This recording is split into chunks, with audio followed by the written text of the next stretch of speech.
tiring times, or like they faced reversals in their life, but they also consider it as a blessings of Krishna.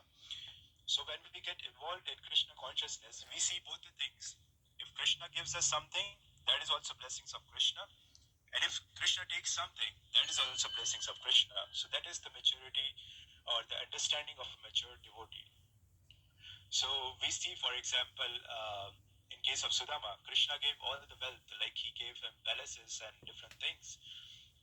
Same in the case of the fruit seller that comes in Vrindavan.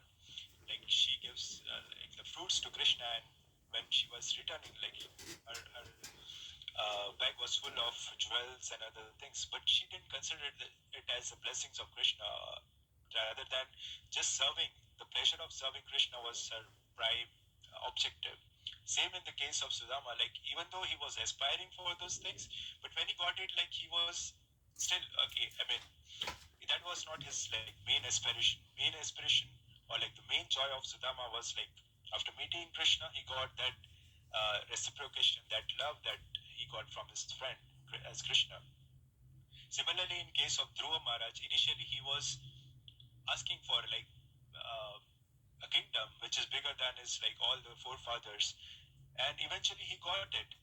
But when he had darshan of Lord Vishnu, all his aspirations, he compared it with the pieces of glass compared to the diamond or the blessing or the darshan of Vishnu. So similarly, we see a lot of devotees, for example, Parikshit Maharaj, like he was cursed, but he also took it as a blessings of Krishna, that now I can focus everything in last 7 days on Krishna, and I will just devote 100% of my time in serving Krishna. Similarly, in case of Narad Muni, he faces he faced the similar situation, but then his focus shifted to achieve Krishna basically. So now here Prabhupada also states, like traveling mendicant can meet the needs of body, namely thirst and hunger, by the gifts of nature without being beggar at the doors of householders. The mendicant therefore does not go to the house of householders to beg out to enlighten him spiritually.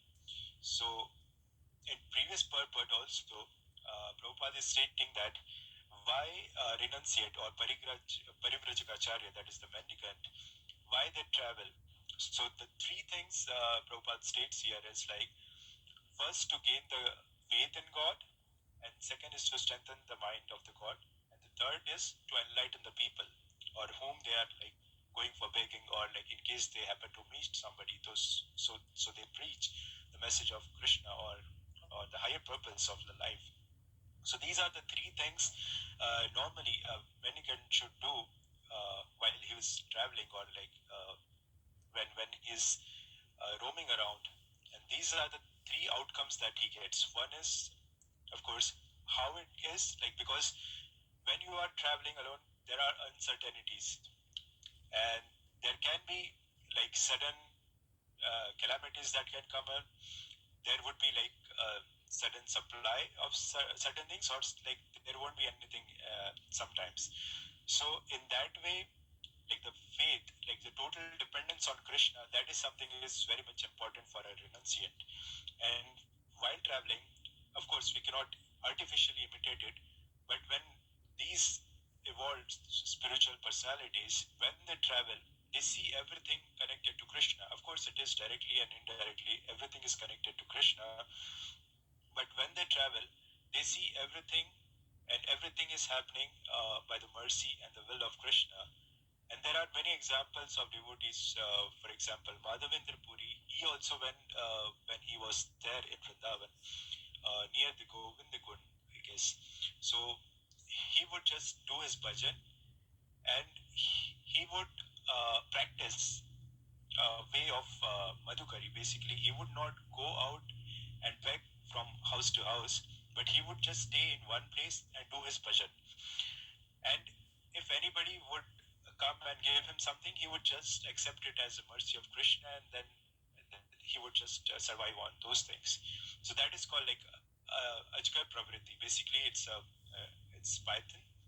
Like he doesn't go so much. Like he just hibernates at one place and then waits his prey to come, and then he just attacks and consumes it. So that is called the ajgar pravritti of renunciate. And there is the other way, which is called madhukari, which is like honeybee, which just goes around from different flowers and pecks or gathers some honey and then collects at the beehive.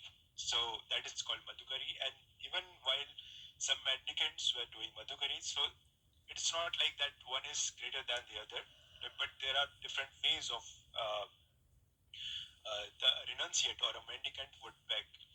So in madhukari also there are principles, like there are fixed number of houses that you should be going, and that also be not regularly, like it has to be on alternate weeks or like not so frequently.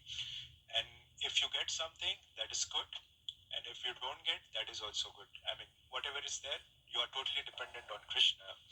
So that is the main theme or the main purpose of roaming around.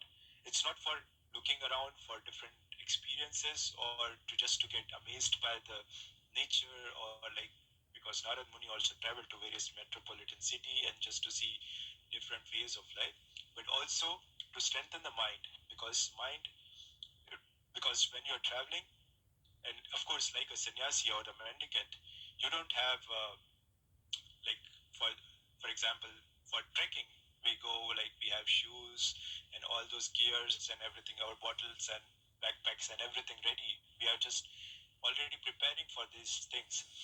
But when these mendicants are going out, they are not going with shoes. They are just going with kamandalu, which has like some amount of water, bare feet mostly, not even proper clothes, and they are just roaming around and going to these places, totally depending on Krishna. And so they have to face these different austerities, and that is something which strengthens the mind, which Prabhupada was stating in previous purport. And the last thing is to enlighten the inhabitants with the message of God. So even when the mendicants are going for begging, or even in general, because they are giving something, in return they have to give something, which is the message of Krishna. So the main purpose of mendicant visiting the householder is, of course, not to beg, but to enlighten them. This is the same comparison or the analogy which was also stated by Nanda Maharaj when Garga Muni comes. And he says that saints like you come to our places, not of course because you need anything, but to enlighten us, or like to give mercy upon us. So that is something he was really appreciating about the sadhus when they come and visit the places. And of course, as a sadhu, our purpose is not, of course, to take something from the householders, but to give something, or like in case we are getting some supplies or anything, in return it is our duty to give them some piece of Krishna consciousness or some aspects of Krishna consciousness, so that they can also elevate or progress in their spiritual life. So that is something which was discussed here. And also we see the total dependence on Krishna. That is the main purpose of accepting this renounced order of life, or to travel as a mendicant. If this is not happening, it is just external manifestation or the external change of dress, or maybe order of life. So because we might say we see a lot of people who are also roaming around, who are like homeless, and they don't have a proper place to stay, or they don't have much as their possessions. But if they are not realizing the God through that process, then that process is actually not helping them to achieve the goal. That is stated by Sri Chaitanya Mahaprabhu as Markat Vairagya. Because when Raghunath Das Goswami initially wanted to renounce his household life and wanted to be a renunciate, Mahaprabhu always was sending him back and saying that don't be a Markat Vairagi. Markat Vairagi means renunciation of a monkey. So we may see monkey living in forest. They are also living in forest. A mendicant is also living in the forest. They don't also have a proper cloth. Monkeys also don't have proper clothes. they also rely on fruits and herbs and different sources of vegetable which are available easily in forest. So externally, both the things are same for monkey and for or somebody who is renouncing externally.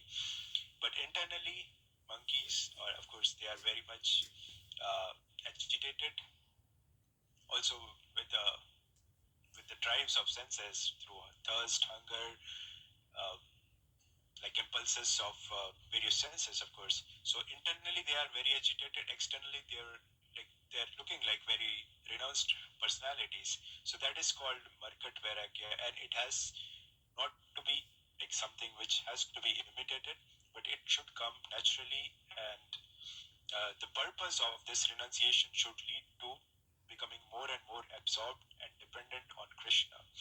So we see this dependence and this surrender comes with the foundation of humility and considering that Krishna is the source and the strength of everything. For example, in the case of Gajendra, like when he was struggling and he was caught by a crocodile, he was initially he was trying all his strength and he was not in his elements because his strength was on the ground, but in water, that is the element of crocodile, and that was his strength. So that is when Gajendra was, of course, calling out for Krishna, and when he totally surrendered, then Krishna, of course, came and saved Gajendra's life, or Vishnu, basically. And similarly, in case of Draupadi, we see like when Draupadi totally surrenders, Krishna comes and saves her. So the foundation of surrender should also be the humility, because if we are humble, we are totally surrendered to Krishna, and that is the proper way of actually surrendering to Krishna and begging for the mercy and calling out for the mercy of Krishna. So that is something very important. And we also see in the life of Srila Prabhupada, when Prabhupada was traveling, of course, he doesn't have anything to rely on, but he was totally surrendered to Krishna when he came, of course, to the West. And the same spirit was also in some of Prabhupada's disciples, or like most of them, when at least initially when they were traveling. Prabhupada was once traveling from Punjab to Mumbai on a Pashchim Express, basically. And on the way, there were different devotees. And he was meeting some guest, and they were saying, Prabhupada, it would be good like if we have temple in Delhi also. So one of the guests said and made some suggestions. So Prabhupada just looked at his disciples. Would anybody would like to go to Delhi and start a temple? And I guess it was Tejas Prabhu who kind of said Prabhupada yes. And just after that, New Delhi station comes, and Prabhupada says, okay, you can just go and start a temple. So on the way, like during the travel, like he would just drop out one disciple in one city and ask him to start a temple. And of course, like Tejas Prabhu, with his foundation work, which is now we can see a lot of temples in Delhi already, full-fledged temple, beautiful temples by His Holiness Gopal Krishna Goswami Maharaj. He has put a lot of efforts and raised so many centers and beautiful temples in Delhi now. So it was initially some of the Prabhupada's disciples who took that as a total surrender to Srila Prabhupada. And I was just hearing, like he was Tejas Prabhu, like when he was there in Delhi, of course he was with his one bag, not knowing where to go. Just something similar to what Prabhupada was there in US. So he went to a barber shop, and then this barber, like he agreed to keep him, but not during the day. Only towards the night when the shop closes, he can just come and sleep in that barber shop. And before the shop opens, like he has to get ready, and he needs to leave that place. So that is something he agreed on. And they just prove, like when he was sharing, he was thinking that that was an opportunity, because if I would have got a good place, I would have just stayed there, or maybe I would be in my own comfort zone. But I was then forced to go out and reach out to people. So he would just go out and make some contacts and do something. And when Prabhupada came to Delhi after some time, there were already some devotees and some ways already done. And then after that, different devotees came and joined, and they increased that preaching there. So that is something we see in the life of Prabhupada and Prabhupada disciples. Also in the life of Sri Chaitanya Mahaprabhu, we see when he passes through the forest of Jarikanda. Of course, Sri Chaitanya Mahaprabhu traveled South India and different places, but this Jarikanda forest is something which is like very dense forest, as well as lot of wild animals are there in those areas. And there were some tribal communities which were staying, but they were also very remote. And Sri Chaitanya Mahaprabhu, of course, he was chanting Krishna, Krishna, Krishna, Krishna, Krishna, Krishna, Krishna, Hey, Rama Raghav, Rama Raghav, Rama Raghav, Rakshamam, Krishna Keshava, Krishna Keshava, Krishna Keshava, Pāhimam. So he was totally surrendering, chanting, and going through the forest and delivering all the people, which even the animals that he is seeing. And also, he was thanking Balbhadra Bhattacharya, who was his personal assistant. So every time now and then he would go and thank him. And then he would say like, Mahaprabhu, why are you thanking me? So he's saying, Sri Chaitanya Mahaprabhu says, just because you are there, I'm able to concentrate myself in chanting and absorbing in holy name. Otherwise, I would have to care about this, how to take care of the food or like the travel or like the different animals. So because you're carrying my kamandalu and making arrangements for other things, I am not able to focus and travel. So that is something also Mahaprabhu was repeatedly appreciating Balbhadra Bhattacharya. At the same time, he also went to South India. That time, Kalya Krishnadas was his personal servant at that point of time. But because of some certain things, Bhattaharis, and then he was later on, Sri Chaitanya Mahaprabhu had to go out of his way and to get his personal assistant back to his association. So, because he was dragged by a Bhattaharis, which were like, they allured him for something material, and then Sri Chaitanya Mahaprabhu had to go and bring back his personal servant. So he was in that consciousness, and Mahaprabhu then asked him to leave that place and go back to Jagannath Puri, and he said like, I will travel alone and come back. So here also we see that like even though it was same, even if we are in the personal association of Sri Chaitanya Mahaprabhu and hearing directly from him the kirtan and different sound vibration, still if we have certain attachment, or like if you are getting allured by the material energy, and if we are not conscious and not making any offenses, it is a possibility that we can also be diverted and not achieve our supreme goal, which we are all aspiring for.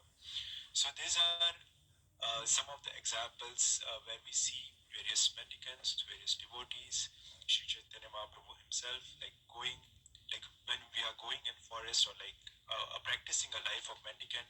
These are the important principles that that one has to take care and believe firmly that Krishna is going to protect us in any situation, in any condition, and Krishna is the provider, and he is going to provide for all our needs. So it is said, like, of course, it is sufficient for everybody's need, but it's not sufficient for one man's greed. So here also, when Prabhupada is saying the gifts of nature, which are like available for mendicants. So when he's saying like there are clear water, and if you want to sleep, you can just sleep on the floor, and if you want to eat, you have the palms. So elsewhere in Srimad Bhagavatam, this verse also comes like, why don't you need all those other external arrangements? You have all these things. You can just open your arms and use it as a plate. There are floors here where you can just sleep under a tree, and there are torn clothes which are available. You can just grab one and use it for your whatever use you want to use. So that is something also it was practiced by some of the devotees. We also see in the case of Avanti Brahman and like different devotees, which they are just following this kind of practice, and they are trying to depend more and more towards like mercy of Krishna and how we can grab those opportunities to surrender ourselves unto the lotus feet of Krishna. Since that is something we can learn from this. And just after this, I don't want to uh, take the content of next speaker, but after this, like we see that Narad Muni is now, after traveling, seeing everything, now is exhausted, taking water, taking his bath, and now what is going to do next is going to meditate under a peepal tree. So that is something is also important. As a stage of a sadhaka, these things happen in everybody's life as well. Like at some point of time, we are like seeking for something higher, and then we get association of some elevated devotees, and because of that we get some understanding. We also try to analyze things and see different places and go, and we try to understand what is the deeper meaning of everything that I'm seeing and that I'm going through. And then at one point of time we try to we start to think and try to purify ourselves. So that is something which is also relevant here, that he just took his bath and now after this is going to meditate. So before meditation or like or the prayer or any Archa Seva or anything, the first thing that happens is cleaning. So whether externally cleaning yourself or internally, so or both, that is something very much is required. So when we say Cheto Darpanam Marjana, of course, after this he has the darshan of Lord. But to have darshan of Lord, that mirror, with the mirror of heart, should be clean, so that when the Lord comes, we can have the darshan. Even though the Lord is there, but because of the dust, you are not able to see from that mirror. So that is something, the cleanliness aspect or the aspect of relief which is there is also significant here.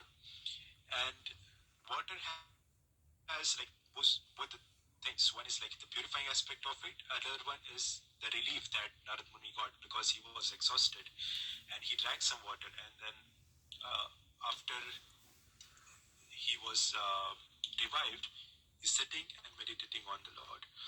So these are the different learnings or from this particular verse. If anybody would like to add or want to comment something, we have will not interfere with the will of a living entity, first thing. And like we see, and we always discuss, just we had the month of Kartik, the 2 fingers too short, like there has to be an endeavor from our side, and the second thing is Krishna's will, or Krishna's mercy. So both aspect has to be there, and it has to be understood in that way. So if we desire for Krishna, or like we want to make progress towards Krishna, of course Krishna makes arrangement for it. But sometimes, even if we see in the lives of devotees, there are obstacles in the path of Krishna. So it's not that like those devotees goes away. They try to overcome those obstacles and then they come to Krishna. So that is something that also intensifies their desire to serve Krishna or to see Krishna. So Krishna sometimes tests also the devotee or the sincerity of devotee in achieving him, on how sincere that person is to achieve Krishna. So even in general, like if somebody is, for example, want to achieve something, it has to have that sincere desire, and then there should be an effort towards that person or to get that desired goal. So that is something which has to be there, and of course there ultimately it's Krishna as well. So, but a soul should have sincere desire, and then Krishna facilitates that. There are different agents, Prakriti and our previous karma, and then Sukrutis and different things and different factors that acts in. But of course, that desire has to be there, and that's what I said somewhere in the class. when we come in association of devotee, our aspiration changes. So when our aspiration changes, our thoughts changes. When our thoughts changes, our actions are also towards that goal. And then our destiny is also then sometimes under the mercy of Krishna. So in that way it works. I hope I answered your question, or like